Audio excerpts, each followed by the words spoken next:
Hello, everyone. My name's Pamela. And the thing is that my best girlfriend is dating my older brother. And recently, this has been making me feel totally uncomfortable. I also sort of feel like their relationship now depends on me. And here's why.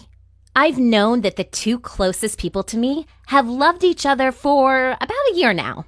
I was really happy for them, and for myself too, since we were always hanging out together anyway. Well, except for their real dates, of course.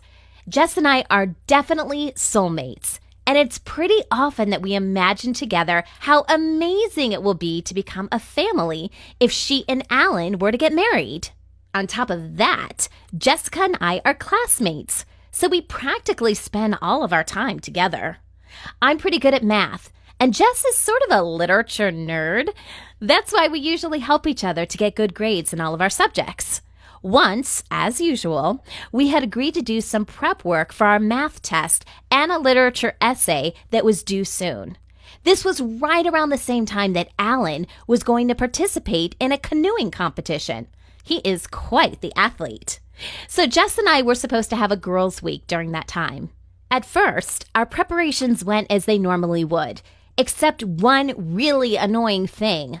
Jessica kept checking her cell phone, like all the time, constantly texting someone and receiving messages from someone. It must have been my brother texting her, I thought. And at some point, I just grabbed her phone, telling her that I was going to text Alan right then and tell him to leave her alone for a couple of hours so we'd be able to study. But before she ripped the phone out of my hands, I noticed that the name of the person she was texting wasn't actually my brother.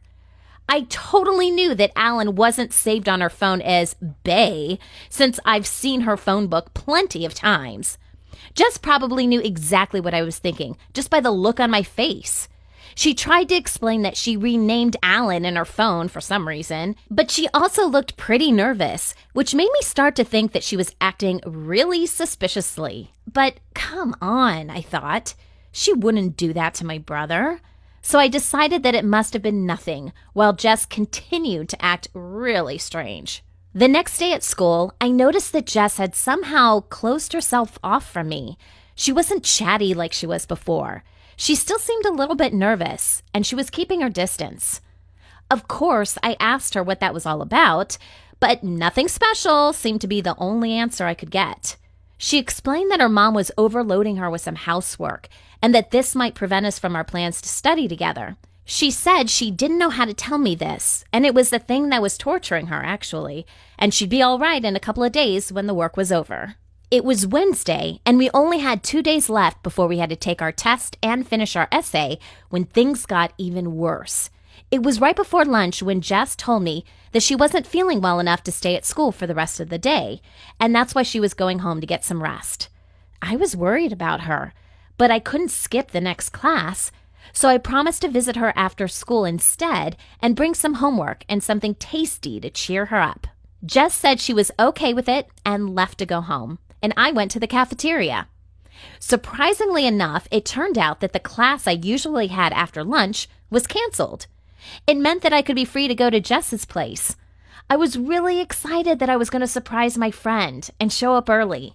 I grabbed some donuts on my way and had almost reached my destination when I saw something I wasn't actually supposed to see, I guess.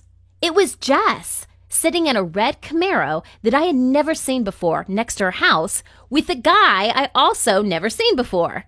She looked really smiley, she seemed like she felt fine. I got confused about the situation and couldn't come up with anything better than to hide behind a bush and see what was going to happen. The only thing I had in my mind at the time was my poor brother Alan, who was supposed to be canoeing at the moment, far away from here. Soon, Jess got out of the car and went home. Once the Camaro had vanished out of my sight, I hurried up to Jess's house. Of course, I knew that the driver must have been that Bay from the texts, but I honestly didn't want to believe it. When I knocked on the door, Jess made me wait a little longer than was necessary. When she opened the door, she was wearing a robe and her hair was a mess. Tricky, I thought of her. She was surprised that I had come earlier, and she said that she was about to go take a nap, and because of that, Unfortunately, we wouldn't be able to study together that day. I left without saying a word about the Camaro. Thoughts about that red car with Jessica in it and her strange behavior totally tore me to pieces that whole night. I mean, I was her best friend, and under any other circumstances, she'd have told me about any guy that she was seeing. But since she actually dates my brother, this must be the reason I was being kept in the dark this time. How could she? Where did she meet this Camaro guy? OMG, poor Alan. He is going to return from his competition in 2 days. In the morning, I decided to clarify the situation with Jess. I texted her that we really needed to talk ASAP, and she promised to meet me before school started. I didn't know where to start.